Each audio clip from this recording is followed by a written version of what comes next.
Sa mga kamatis mga kaibigan, worldview muna tayo. Punta tayo sa Franklin Miano. The Art of Organic Marketing. Don't panic, it's organic. Tingnan natin. Oh! Oh! Gary! Palakpakan natin si Franklin Miano sa pang i-style bike niya kay Alex Hormozi. Tol, ngayon, sabi ko nga sa iyo, Franklin Miano ayan guest area. Ano ba yung password? Bigay mo na sa akin yung password. Hindi. I-outsource niya pa daw yung trabaho sa ibang tao.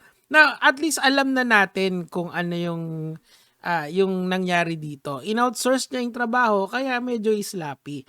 Now, meron pong isang tao ang nag-backup niyan, minessage niya ako, tapos eto yung website. Puntahan nyo na lang at your own risk ha. I would suggest po incognito para just in case na baka kasi kung may ano to. Pero chinek ko naman kanina, okay naman siya, pumupunta naman siya doon sa shit ni Frank. Pero naumay na kasi ko eh. Anyway, congratulations Franklin Miano. Ikaw ang kauna-unahang botlog dito sa Pilipinas. Di ba? So, ang pag-uusapan natin ngayon ay yung content ng libro niya. Okay? Kasi nga, pinakita niya naman Kita mo naman yan. Implementing the identify your target audience in your business. Alam mo, pag magsusulat ka ng libro, una mong i-check yung grammar. Implementing the identify. Implementing to identify. Di ba ganun dapat yan? Mali di ba? So, kung sino man yan, hindi man lang ini-spell check bago i-print, di ba?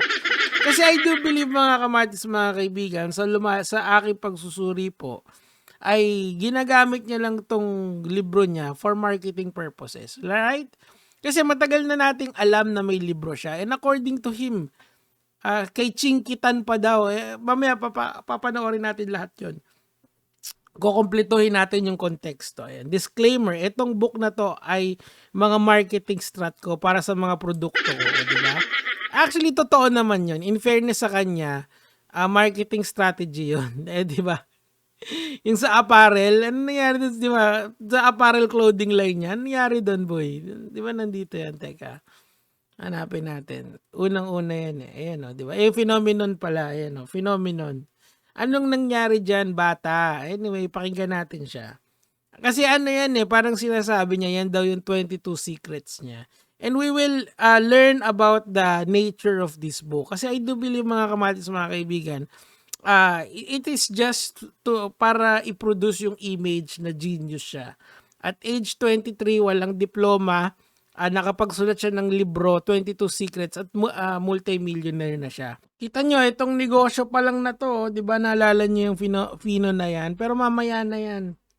Yung muna, mga videos natin pertaining to paggamit niya nitong libro na to sa ibang instances. Kasi dapat nyong makita talaga kung ano yung positioning niya dun sa libro na yon. Talaga bang gusto niyang ibenta yon or kasi ang tagal na puro pangakong napako.com.ph. Una muna nating video na papanoorin ay ito. Saan ba yun? Ito. Mo ba? Gumawa ako ng isang libro na nilagay ko lahat doon yung 22 na secret formula ko. At meron ayan, kita mo. Look at this. 'Di ba yan yung nakita natin kay Alex Hormozi? So, nagtataka ka, hindi landing page lang daw to, sabi niya. Pero bakit niya ginagamit etong mismong picture na to sa kanyang mga videos? Sisisi mo na naman sa editor mo. Itong tao na to, zero accountability talaga. Kung hindi editor, galing sa Fiverr. Pero mo, pangalan niya yung nandun, hindi siya may kasalanan. Okay. willing na mag-pay sa akin na 200,000. Yan. Sino yung gusto magbayad sa'yo ng 200, 500,000? Yan din yung nakita natin, di ba? Consistent naman etong nakita natin dun sa page ni Alex Hormozi na ginaya niya. Ginaya yan. O hindi ikaw, o di yung taga Fiverr. Ganon yata yung gusto mo pero ikaw pa rin nag-approve. Gets mo ba? Sana chinecheck mo muna kasi yung pinaggagawaan mo. Tuloy natin. Sa 500,000 kasi it makes sense naman. Yeah.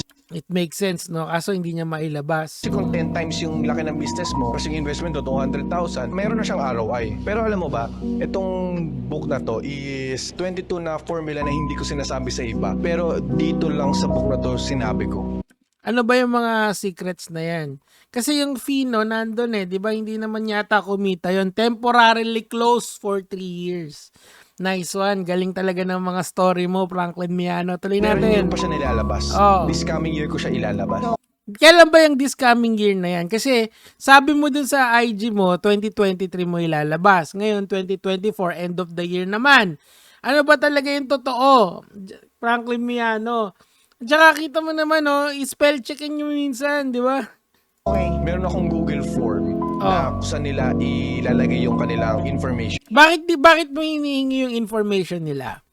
Nagbebenta ka lang ng libro. Ako kasi, nung bumili ako ng Harry Potter nung araw, hindi naman kinuha ni J.K. Rowling yung aking libro. Tingin ko kasi ang reason why kinukuha niya yung information mo para mag-market pa siya sa'yo ng iba pang mga bagay. Hindi lang libro. Tingin ko yun yung idea nun eh. Kasi nasa yung information, nasa email, mga... Lower. Banker, ano ba yan? Lowest na may isip mo. 0. Sobra man yun. 22 secret formulas. Sinagay ko sa book at ibibigay ko siya for 1 peso lang. Okay, sa hindi totoo yan. Kasi doon sa page niya na natagpuan natin, 1,500 pesos yan. Actually, bumili kami nito. Kaso, yung refund, ni-refund niya eh. Walang choice eh kasi pumuputok yung issue eh. Ang tagal mag-refund. Siguro kung hindi pa pumutok yung issue, hindi pa isusoli sa amin. Pero tsaka ako na lang yun ikukwento sa'yo, Franklin Miano, para mas exciting pa tong kwentuhan natin. Ngayon, ang sabi niya, piso niya lang daw ibebenta to. Okay, para magmukhang charitable. Ganyan naman yan eh. Kailangan may pagka-poverty porn ng konti eh. So, piso niya lang daw ibebenta. So kung piso mo lang pala ibebenta, edi wag ka nang magpa-hardbound, gagastos ka pa, 'di ba? Ang gawin mo na lang, lagay mo na lang sa internet, tapos papabasa mo sa lahat ng marunong sa business. O sigurado ko yung mga kagaya ni Sir Richard Tadeus would be the first one to look and scrutinize your book.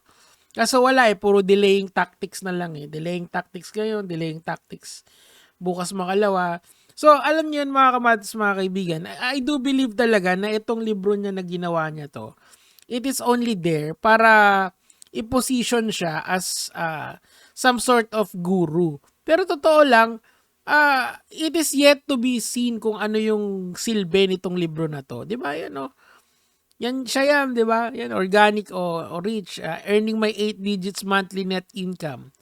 O, di ba? Kung talagang sobrang mahal mo yung tao, edi ilagay mo na lang sa internet as JPEG para pwede mong ilagay sa Facebook, di ba? Pag JPG format yun or picture format, lahat ng tao nababasa yun.